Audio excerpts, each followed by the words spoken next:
നമസ്കാരം. നിങ്ങൾക്ക് ദുഷിച്ച ചിന്തകളെ മാറ്റണോ? തൽസ്ഥാനത്ത് നല്ല ചിന്തകൾ വെച്ച് പിടിപ്പിച്ചാലോ?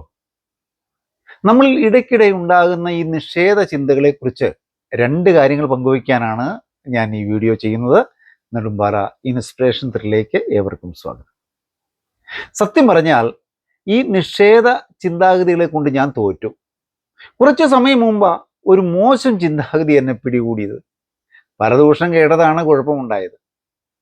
ഇതിൻ്റെ ശക്തിയാണെങ്കിൽ പൈശാചികമാണ് താനും.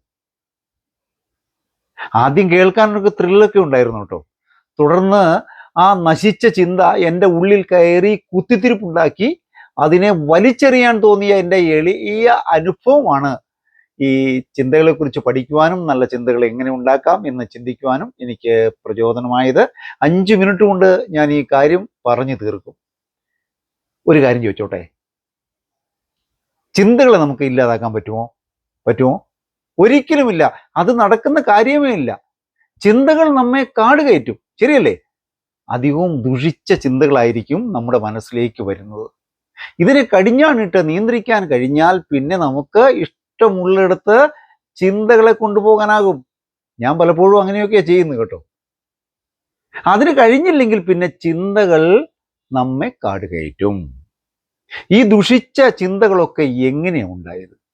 ഈ നെഗറ്റീവ് ചിന്തകൾ എങ്ങനെയാണ് ഉണ്ടായത്?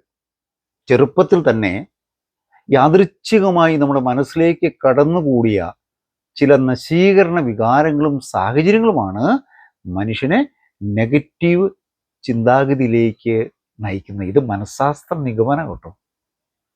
ഇവയെ വേരോടെ പിഴുതുമാറ്റി തലസ്ഥാനത്ത് ക്രിയാത്മകമായ ചിന്താഗതികൾ നട്ടുവളർത്താൻ ശ്രമിച്ചാൽ കുറഞ്ഞ കാലം കൊണ്ട് തന്നെ അത് വളർന്ന് വലുതായി പുഷ്പിച്ചുകൊള്ളും. അങ്ങനെ നമുക്ക് നിഷേധ വികാരങ്ങളെ, നെഗറ്റീവ് ചിന്താഗതികളെ ദൂരെ എറിയാൻ സാധിക്കും. അതുപോലെ തന്നെ നല്ല ചിന്തകളെ മനസ്സിലേക്ക് കടത്തിവിടുമ്പോൾ നമ്മെ അലട്ടുന്ന ചിന്തകൾ തനിയെ അടങ്ങും. ഇതിന് ധ്യാനവും ഏകാഗ്രതയും ഒക്കെ ആവശ്യമാണ് കേട്ടോ. സ്വിച്ച് ഇട്ടാൽ ലൈറ്റ് തെളിയുന്ന പോലെ അത്ര എളുപ്പമുള്ള കാര്യമൊന്നുമല്ല ഇത്. ദൂഷിച്ചതും ആദി കയറ്റുന്നതുമായ ചിന്തകളെ മാറ്റിയെടുക്കുവാൻ കൗൺസിലിങ്ങിലൂടെ സാധിക്കും. നമുക്കെല്ലാവർക്കും അറിയാവുന്ന കാര്യമാണ്. നല്ല ചിന്തകളെ ഉണ്ടാക്കുവാൻ അത്ര എളുപ്പമൊന്നുമല്ല. എന്നാൽ ശ്രമം കൊണ്ട് നല്ല ചിന്തകളെ ഉണ്ടാക്കിയെടുക്കാൻ സാധിക്കും. അതിന് കുറച്ചധികം സത്ചിന്തകൾ നമ്മുടെ മനസ്സിൽ കരുതി വെക്കണമെന്ന് മാത്രമേ ഉള്ളൂ. എന്തോരം സത്ചിന്തകളാണ് നമ്മുടെ ചുറ്റുപാടും ഇങ്ങനെ കിടക്കുന്നത് അല്ലേ? ആവശ്യത്തിന് ഒരെണ്ണം നോക്കിയാൽ ഒരെണ്ണം പോലും കിട്ടില്ല. ദുഷിച്ചതാണെങ്കിൽ തള്ളിക്കേറുകയും ചെയ്യും. അങ്ങനെ വരുമ്പോൾ ദുശ്ചിന്തകൾ മനസ്സിലേക്ക് കയറ്റിവിടരുത്. ആരോഗ്യം കുറഞ്ഞ മനസ്സിലാണ് ഇവറ്റകൾ പെട്ടെന്ന് കയറി കൂടുന്നത്. അപ്പോൾ നമ്മൾ എന്താ ചെയ്യുന്നത്? ഒരു ചിന്തയെ മറ്റൊരു ചിന്ത കൊണ്ട് മാറ്റിയെടുക്കണം. ഒരു കാശ് മുടക്കില്ല. ഇപ്പോൾ നിഷേധ ചിന്താഗതികൾ നിങ്ങളെ അലട്ടുകയാണെന്നിരിക്കട്ടെ. അപ്പോൾ അതിനെക്കുറിച്ച് പഠിച്ചോ ചർച്ച ചെയ്തോ സത്യം കണ്ടെത്തണം. ആ സത്യത്തെ മന്ത്രം പോലെ ആവർത്തിച്ചുരുവിടണം. ഉദാഹരണത്തിന്, മരിച്ചവർ മരിച്ചു, ഇനി അവർക്കൊന്നും ചെയ്യാനില്ല, ഉണ്ടോ? ഇതൊരു പരമാർത്ഥമല്ലേ? തോറ്റെങ്കിലും ജയിക്കാം, റൈറ്റ്? ഒരാൾ എന്നെ വിമർശിക്കുകയും തെറ്റിദ്ധരിക്കുകയും ചെയ്താൽ ഈ ആകാശം ഒന്നും ഇടിഞ്ഞു വീഴാൻ പോകുന്നില്ലല്ലോ.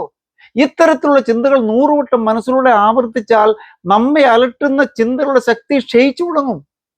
ഈ വളർച്ച എന്ന് പറയുന്നത് എന്താ? മനസ്സിന്റെ മാറ്റമാണ് വളർച്ച എന്ന് പറയുന്നത്. നമ്മുടെ ജീവിതശൈലികൾ മാറ്റിയെടുക്കുമ്പോഴാണ് ചിന്തയും പെരുമാറ്റത്തെയും നിയന്ത്രണ വിധത്തിൽ നമുക്ക് കൊണ്ടുവരാൻ സാധിക്കുന്നത്. അതിന് സാധിക്കാതെ പോയാൽ പിന്മാറ്റമാണ്, അത് ഭീതിയുടെ ലക്ഷണമാണ്. മുന്നേറ്റമോ ധൈര്യത്തിൻ്റെയും. ഇത് രണ്ടും നമ്മുടെ സ്വാധീന വലയത്തിൽ തന്നെയാണ്. സന്തോഷം നടിച്ച് നിവർന്നിരിക്കാൻ ശീലിക്കുമ്പോൾ ദുഃഖം കടന്നു വരാൻ താല്പര്യം കാണിക്കുകയില്ല എന്ന് മാത്രമല്ല, കയറിക്കൂടിയ ദുഃഖം മനസ്സിൽ നിന്ന് ഇറങ്ങിപ്പോവുകയും ചെയ്യും. കാലുകൾ മുന്നോട്ട് ചലിപ്പിക്കുവാൻ നമുക്ക് കഴിയും. അത് എന്തിൻ്റെ ലക്ഷണമാണ്? ധൈര്യത്തിൻ്റെ ലക്ഷണമാണ്, ധൈര്യത്തിൻ്റെ സൂചനയാണ്. ഈ തത്വം മനസ്സിലാക്കി പ്രവർത്തിച്ചാൽ പല പ്രശ്നങ്ങളും നമുക്ക് പരിഹാരം കണ്ടെത്താൻ കഴിയും. ഞാൻ ഈ പറഞ്ഞ കാര്യങ്ങൾ നിങ്ങളുടെ ജീവിതത്തിൽ ആവശ്യമായ മാറ്റങ്ങൾ വരുത്തും.